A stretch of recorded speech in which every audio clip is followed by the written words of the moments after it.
Estaré usando la Reina Valera SBT y titulamos esta enseñanza El Espíritu Santo y la Iglesia en Hebreos. Hebreos 2, estaremos leyendo varios pasajes, saltándonos. Como siempre, sean ágiles en la búsqueda y comencemos. Versículo 3. ¿Cómo escaparemos nosotros si tuviéramos en poco una salvación tan grande, la cual, habiendo comenzado a ser publicada por el Señor, nos fue confirmada por los que lo oyeron, testificando Dios juntamente con ellos, con señales y prodigios y diversas maravillas y repartimientos del Espíritu Santo según su voluntad? 11. Porque el que santifica y los que son santificados de uno son todos, por lo cual no se avergüenza de llamarlos hermanos, diciendo: anunciaré tu nombre a mis hermanos, en medio de la congregación te alabaré. 17. Por eso debía ser en todo semejante a los hermanos, para venir a ser misericordioso y fiel sumo sacerdote en lo que concierne a Dios, para expiar los pecados del pueblo. Amén. En esta oportunidad estaremos viendo lo que Hebreos, la carta, enseña acerca del Espíritu Santo y de la Iglesia. Pero es importante decirles que estos dos temas no son la temática central de la carta. Y aunque no son su tema central, no significa que no sean importantes o que estén ausentes, porque vamos a ver que hay riqueza en la brevedad. ¿Sí? Vamos a verlo de manera transversal a lo largo de todo el texto. Vamos a ver cómo el Espíritu Santo y el tema de la iglesia están dispersos por toda la carta, como conectando las ideas, o más bien como si el apóstol ya diera por sentado que los hermanos entienden el tema, porque esos dos temas no eran su problema, no eran como su debilidad, ¿sí? Por lo menos, especialmente el tema del Espíritu Santo no era algo inconveniente para ellos. Por eso no es como tan extenso.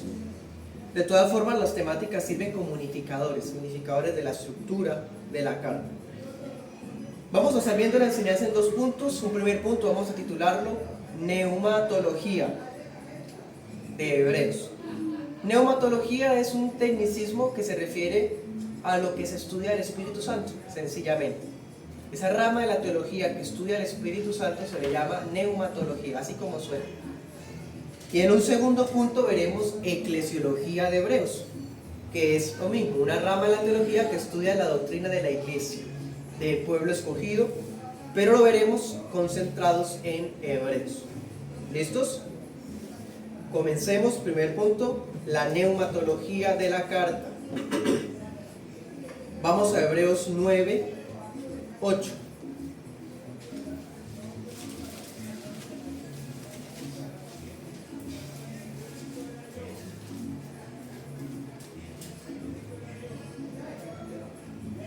Dice: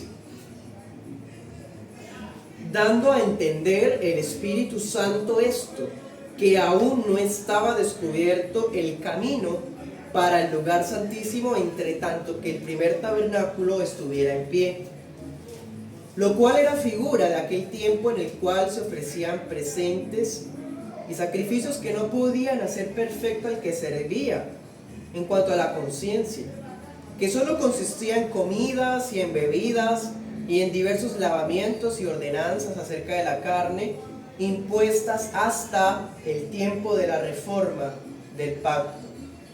Mas estando ya presente Cristo, sumo sacerdote de los bienes venideros, por el más amplio y más perfecto tabernáculo, no hecho con las manos, esto es, no es de esta creación, y no por sangre de machos cabríos ni de becerros, sino por su propia sangre, entró una vez para siempre en el lugar santísimo, habiendo obtenido eterna redención.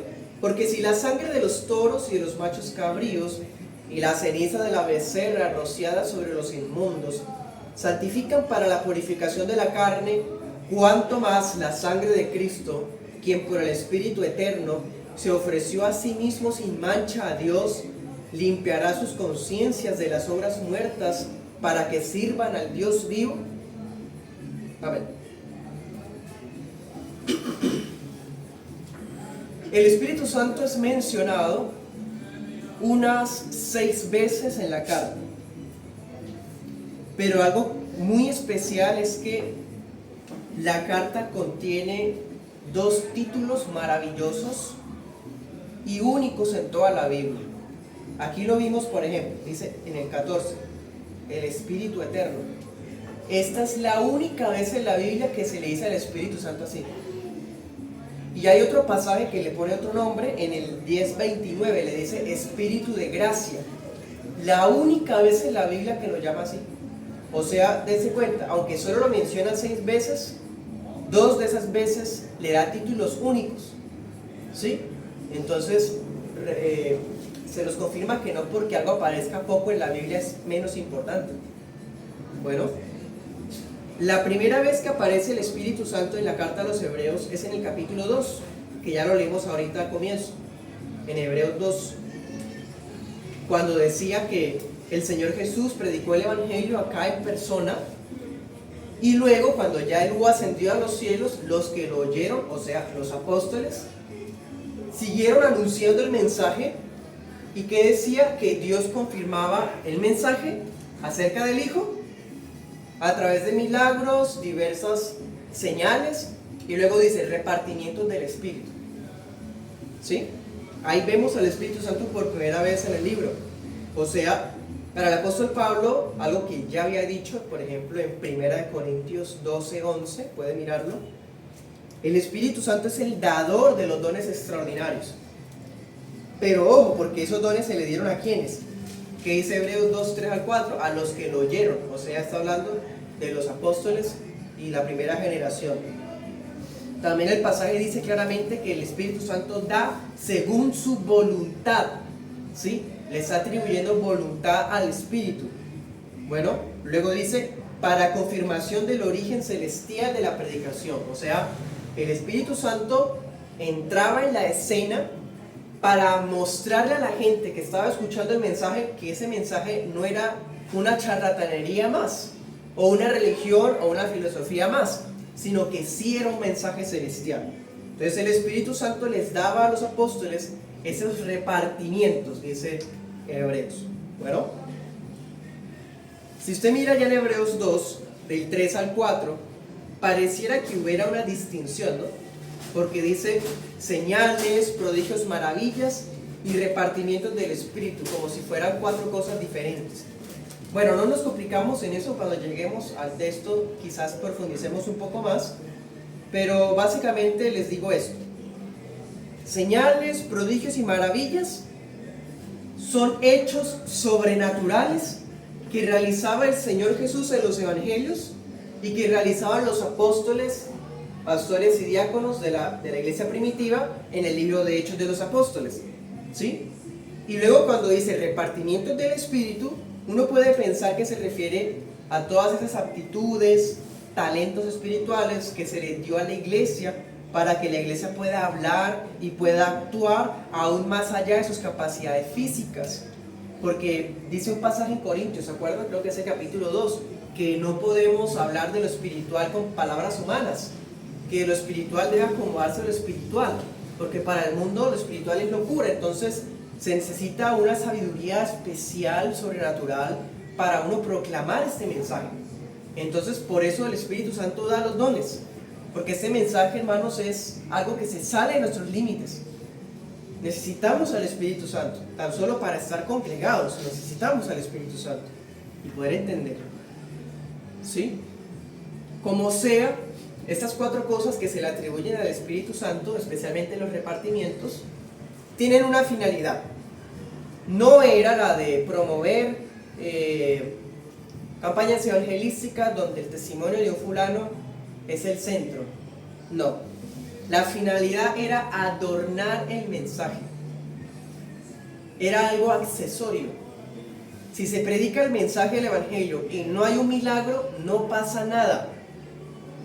porque los milagros son un adorno, algo que va externo, alrededor del mensaje, que es lo que importa realmente. Así que esas cuatro cosas adornaban y, mejor dicho, complementaban la predicación. Bueno, tristemente desde el siglo pasado un movimiento, el pentecostalismo, ya saben, promueve la necesidad de que cada vez que se predique tenga que haber un milagro, tenga que haber un sentir, tenga que haber algo extraordinario para asegurar que ahí hubo Dios, mover de Dios o algo por el estilo. Hermano, eso es completamente irrespetuoso de la voluntad de Dios, porque Dios reparte estas cosas según su voluntad, y no a cuando uno diga es que hoy es el culto de milagros, entonces hoy Dios va a hacer milagros. Dios según su voluntad, el que da estos repartimientos. Además, estas confirmaciones del mensaje eran imprescindibles cuando empezaron. ¿Quiénes eran los que predicaban? Decía Hebreos, los que lo oyeron. O sea, estas cuatro señales tenían su razón de ser, especialmente en esa primera o segunda generación. Ya no tienen la misma razón de ser para los días de hoy como para reclamar que todavía estén todas vigentes. Como sea, esto lo veremos un poco más adelante. Entonces vemos al Espíritu Santo en Hebreos con dos nombres únicos: Espíritu Eterno, Espíritu de Gracia. Vemos al Espíritu Santo en el libro de Hebreos como el dador, según su voluntad, de las maravillas, prodigios, señales y repartimientos. Hay otra vez que aparece el Espíritu Santo, Hebreos 3:7, y esta se conecta con lo que vimos recientemente cuando hablamos de la teología de la carta, porque así como cuando hablamos de Cristo, lo central de Cristo es su sacerdocio. Cuando hablamos del Padre, vimos que lo central del Padre era que era un Dios que habla, ¿sí? Bueno, el Espíritu Santo aparece en la escena complementando el rol y el oficio de cada uno. Hebreos 3:7 dice: por lo cual, como dice el Espíritu Santo, ¿sí? Ahorita vimos que el Espíritu Santo reparte según su voluntad, tiene voluntad, y luego dice que habla. O sea, la segunda vez que aparece el Espíritu Santo en la carta está relacionado con el asunto más importante cuando hablamos del Padre, que era que Dios habla, ¿sí? Entonces el apóstol hace algo impresionante, hermano. Él equipara las líneas de las Escrituras a la palabra del Espíritu Santo, ¿sí? O sea, cuando la Biblia habla, el Espíritu Santo habla. Eso es lo que está diciendo, ¿sí? Ahora bien, hablar no es el único verbo asociado al Espíritu Santo. Mire Hebreos 10:15. Hebreos 10:15 dice: y de lo mismo nos testifica el Espíritu Santo, porque después de haber dicho previamente, 17, añade, ¿sí? O sea, sigue diciendo que el Espíritu Santo testifica y que sigue hablando. Estas cosas demuestran, hermanos, o dan por el suelo a las herejías arrianas que muestran al Espíritu Santo como una mera fuerza, cuando aquí la palabra tan solo en Hebreos está diciendo que tiene voluntad, que habla, que testifica. Y por otro lado demuestra que no hay una confusión de personas, como si el Espíritu Santo fuera el mismo Jesús, porque se le está atribuyendo una voluntad y una voz a Él particularmente. Bien, entonces por eso también es que la Iglesia Cristiana Histórica decimos que el Espíritu Santo es una persona, un concepto que le parece odioso a las sectas, pero realmente es una persona, porque una persona hace esto: habla, testifica y reparte.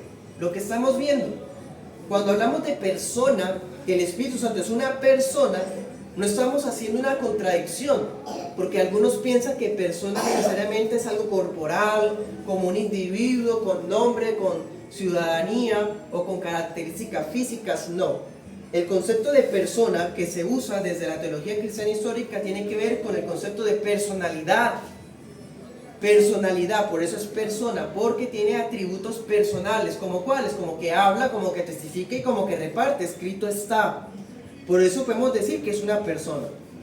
Bien, entonces el Espíritu Santo en Hebreos es visto como una persona. Una persona. Bien. Hebreos 3:7, volvamos al 3.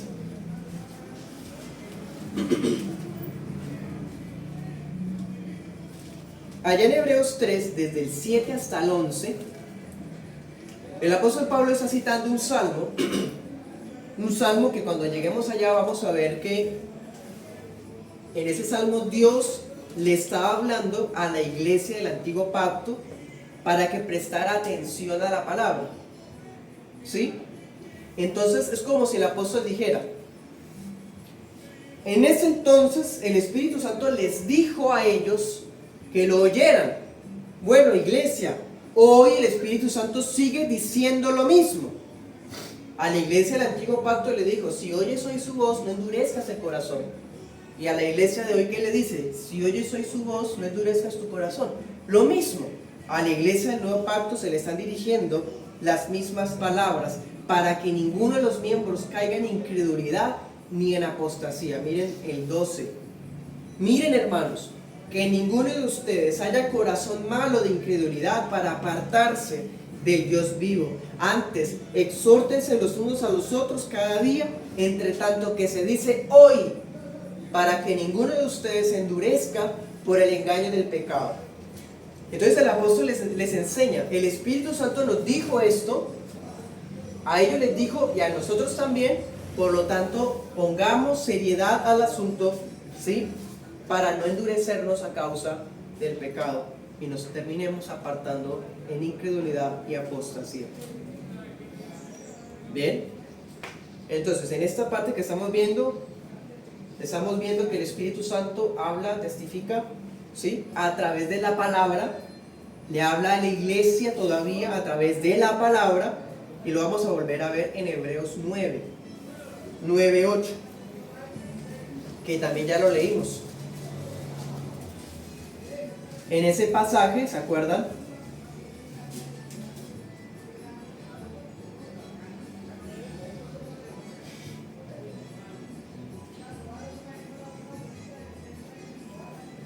Decía o hablaba sobre los detalles del tabernáculo, las partes del tabernáculo, el mobiliario del tabernáculo.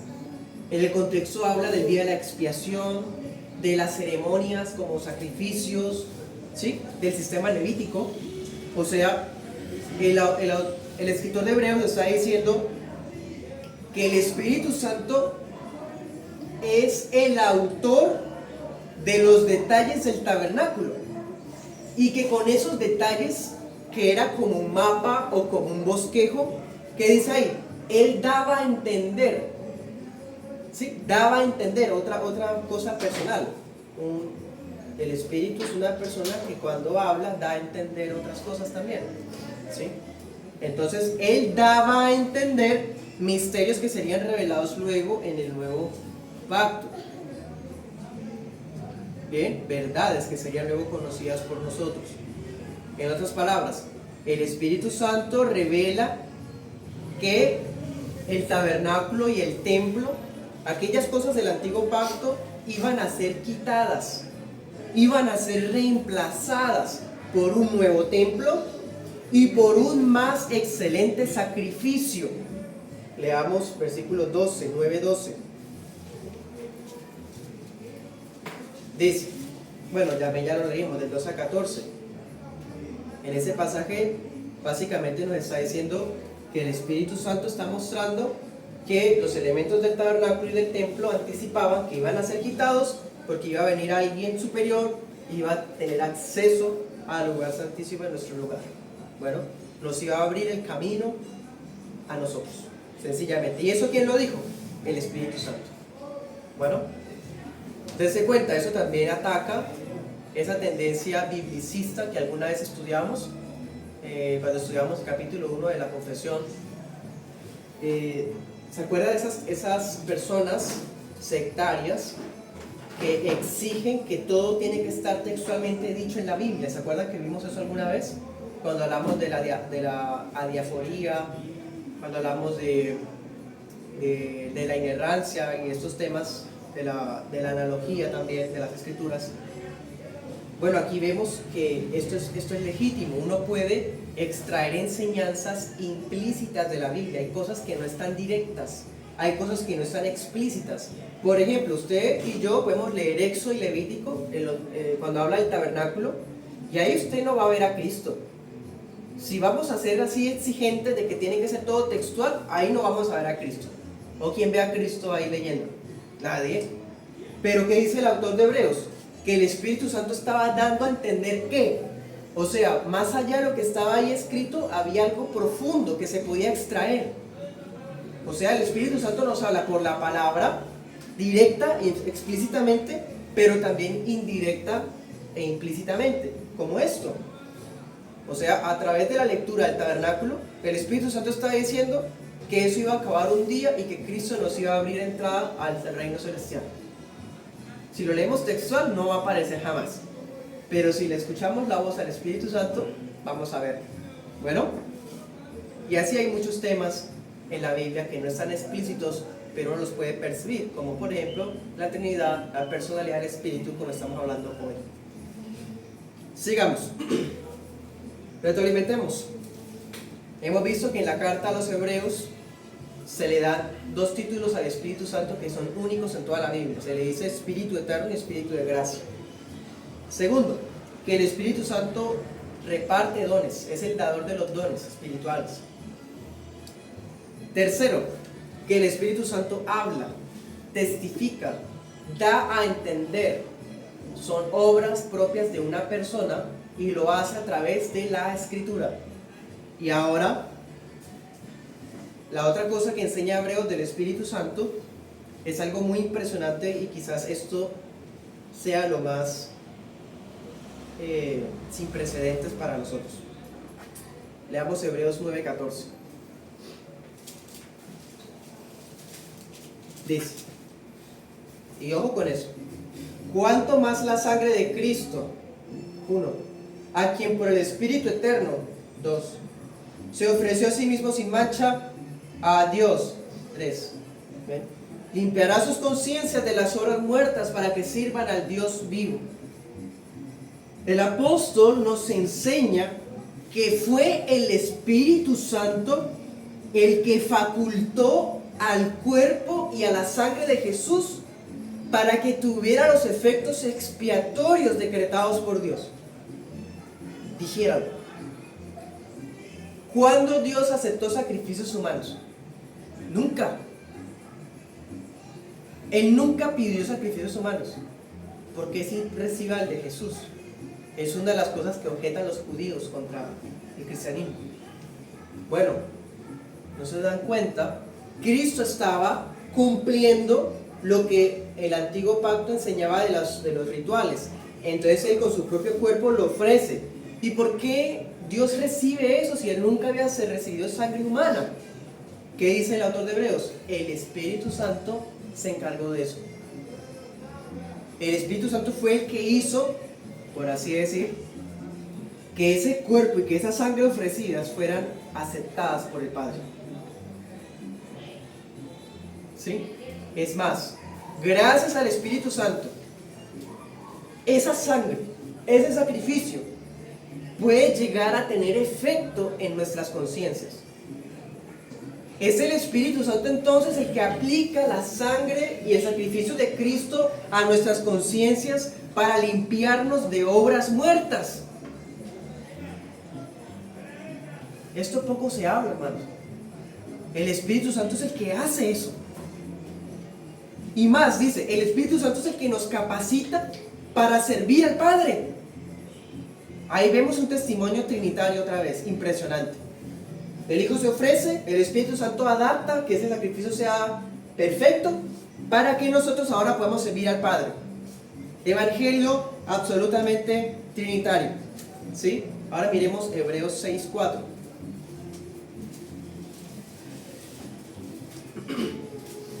¿Cómo una persona es partícipe del Espíritu Santo? Debemos llamar a que la gente pase enfrente y le colocamos las manos. Debemos esperar a que haya algún milagro extraordinario entre nosotros para poder decir que estaba el Espíritu Santo. No, miren lo que dice 6.4. Es imposible que los que una vez fueron iluminados y gustaron el don celestial y fueron hechos partícipes del Espíritu Santo y asimismo gustaron la buena palabra de Dios y los poderes del siglo venidero. Bueno, ese tema después lo veremos. Pero aquí quiero recalcar algo. ¿De qué manera ellos participaron del Espíritu Santo en ese pasaje, en Hebreos 6? Dice, cuando fueron iluminados. ¿Cómo alguien es iluminado? Que de pronto esté en su casa y tenga una visión, un éxtasis. O quizás vaya a un retiro lejos y tenga una experiencia estática o mística. No, sencillamente en el 5, por ejemplo, dice, gustaron la buena palabra. ¿Sí? Dicho de otro modo, los cristianos somos partícipes del Espíritu Santo en la medida en que somos expuestos a la predicación de la palabra. Sencillamente. Ahí está el Espíritu Santo, claro, porque ¿qué estamos estableciendo? Que el Espíritu Santo habla a la iglesia a través de la palabra. ¿Cómo la gente gusta, participa del Espíritu Santo? Con la palabra. Sencillamente, a través de la predicación de la palabra, las personas degustan lo que el Espíritu Santo da. Entonces en ese pasaje él dice, si alguno de nosotros se entregara voluntariamente al pecado o le diera la espalda al nuevo pacto, pues se va a volver acreedor de un castigo comparable a los que recibían los delincuentes en el antiguo pacto. Porque es que en el antiguo pacto el que transgredía la ley de Moisés merecía morir. Entonces, ley de Moisés. Y aquí el Espíritu Santo está respaldando la palabra de Cristo. No la ley de Moisés, sino la palabra de Cristo. O sea, hay mucha importancia acá. Sí, leamos 10:29. Que a propósito ahí usted va a ver otra vez un testimonio trinitario. Dice, ¿de cuánto mayor castigo piensan ustedes que será digno el que pisotea al Hijo de Dios y tenga por común la sangre del pacto en la cual fue santificado e hiciere afrenta al Espíritu de gracia? El que rechaza la predicación del Evangelio, ¿sí? El que rechaza la predicación de la palabra, ¿qué está haciendo? ¿Está despreciando lo que Jesús hizo por la persona o por su iglesia? Y está insultando al Espíritu Santo. ¿Ven? Entonces, delante de Dios, ¿qué es apostasía? Bueno, apostasía es tener por inmunda la sangre preciosa de Jesús. Jesús, que fue enviado por el Padre. Y el que apostata no solamente tiene por inmunda la sangre del Hijo, que vino en nombre del Padre, sino que también insulta al Espíritu Santo. Claro, porque el Espíritu Santo fue el que, como les decía, facultó la sangre de Cristo para que tuviera ese poder. El Espíritu Santo es el que habla a la iglesia a través de su palabra.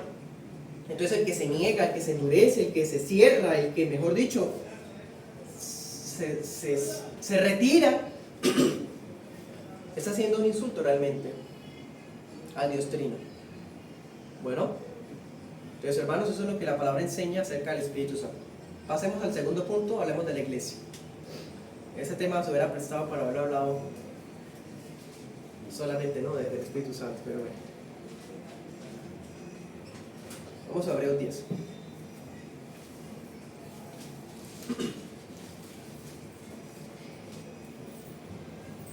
Leamos varios textos.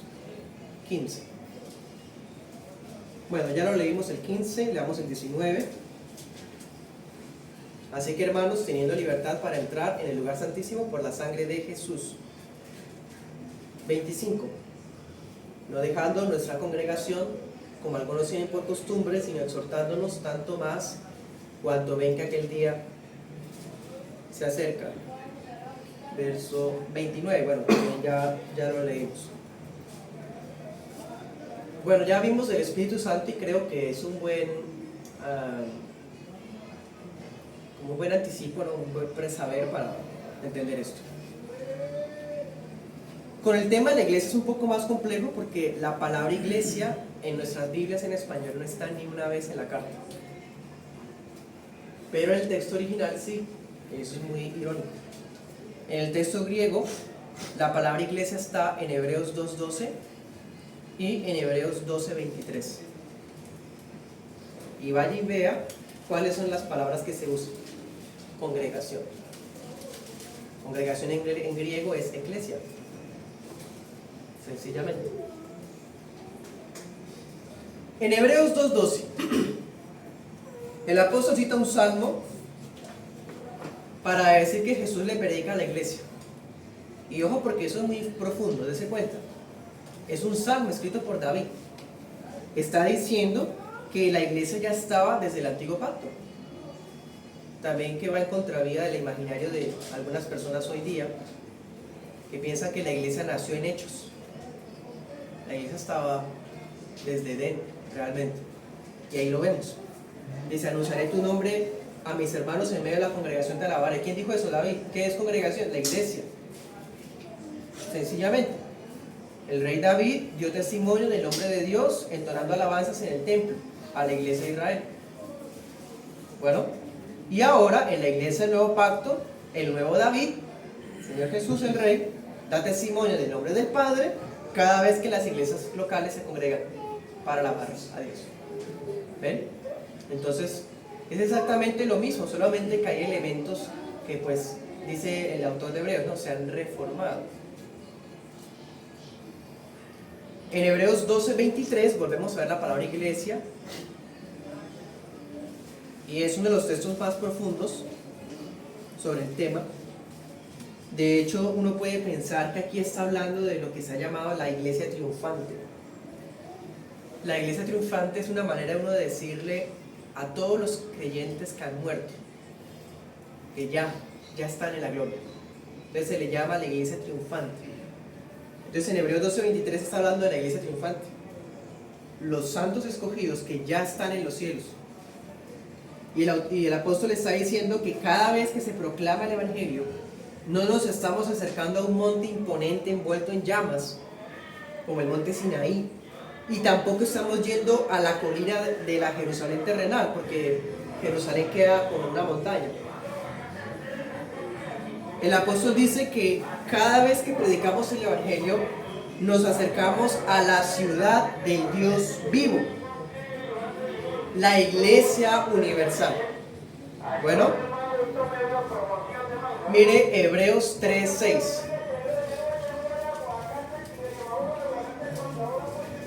La iglesia tiene tanta importancia en la carta, a pesar de que pues no se enfoca en ella, pero no quita su importancia, lo que les decía al comienzo. Que el apóstol dice que la iglesia es la casa sobre la cual Cristo es creador y cabeza.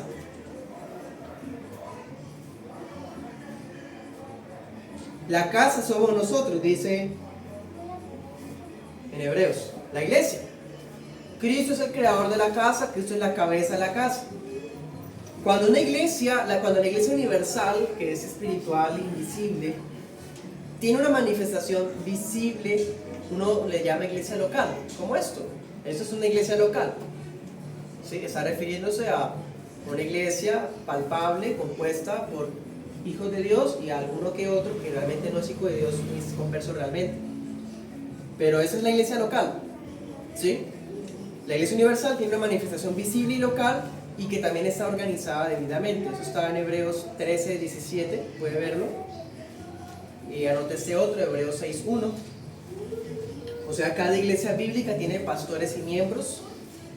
Los pastores, de acuerdo a Hebreos, tienen la obligación o el llamado de capacitar al pueblo en los fundamentos doctrinales, Hebreos 6:1. ¿Sí? Él dice, bueno, vamos a estar dejando las cosas básicas y vamos a profundizar. ¿Sí? Como pastor, esa era tarea de él, esforzarse para que la iglesia pues aprenda. ¿Sí? Y en Hebreos 13:17 también dice que otra de las obligaciones del pastorado es Dice,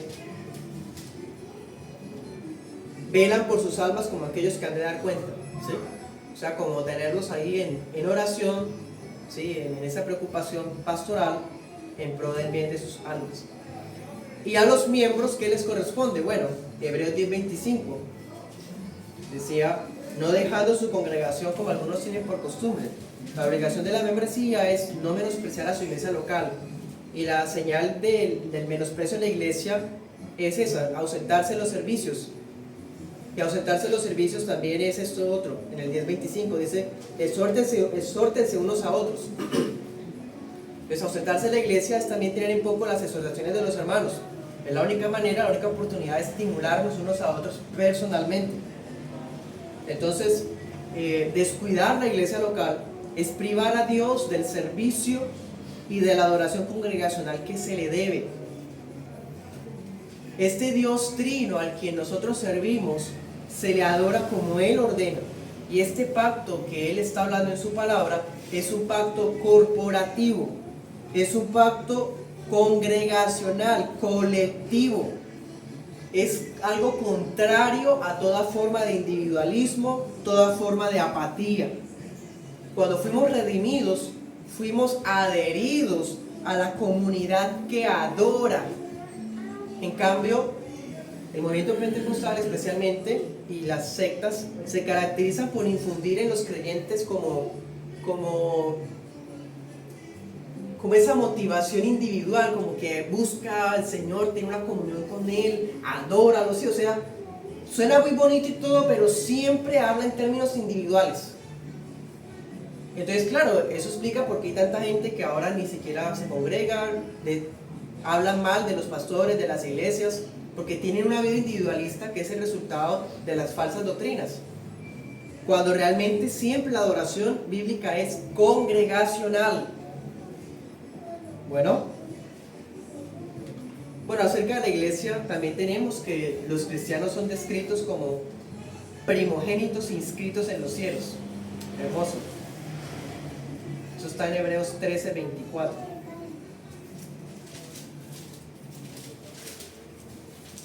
También se les llama hermanos santos. Hebreos 3:1.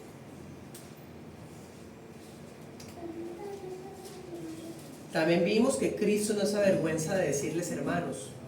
Hebreos 2, como vimos. Y el apóstol Pablo les dice hermanos muchas veces. Hebreos 10:19, por ejemplo.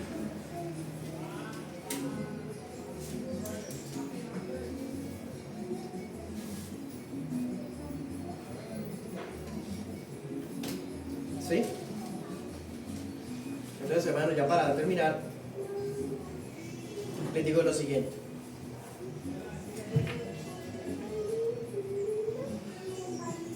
El libro de Hebreos confirma por lo menos 3 labores divinas que cumple el Espíritu Santo.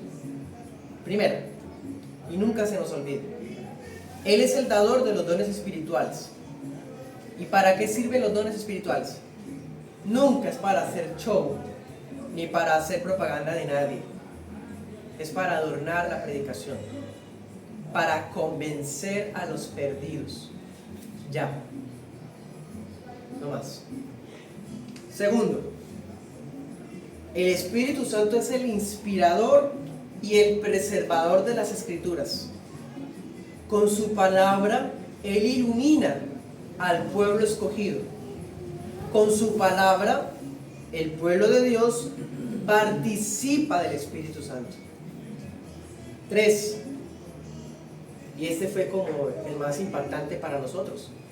El Espíritu Santo es el que aplica los efectos de la sangre de Cristo a nuestras almas para redención y santificación. Sin Espíritu Santo no hay evangelio, no hay salvación. Tristemente hoy algunas personas, evidentemente heréticas, piensan que Espíritu Santo es la algarabía, la emoción. O sea, si estamos cantando y empezamos a cantar gritando en voz alta y sentimos que sudamos y pasamos un momento súper entusiasta, ¡ay, Espíritu Santo! O estamos en una reunión y alguien empieza a llorar, ¡ay, es el Espíritu Santo! Es bastante ridículo que reduzcan a la obra del Espíritu Santo a estas trivialidades. ¡Qué triste! Pero ¿qué se puede esperar de las falsas doctrinas? La obra del Espíritu Santo realmente es cuando santifica a la gente con la predicación, cuando convence al que está duro, terco y obstinado a arrepentirse. La obra del Espíritu Santo es la que redime a aquel que está hundido en su maldad y lo hace santo. Eso lo hace el Espíritu Santo.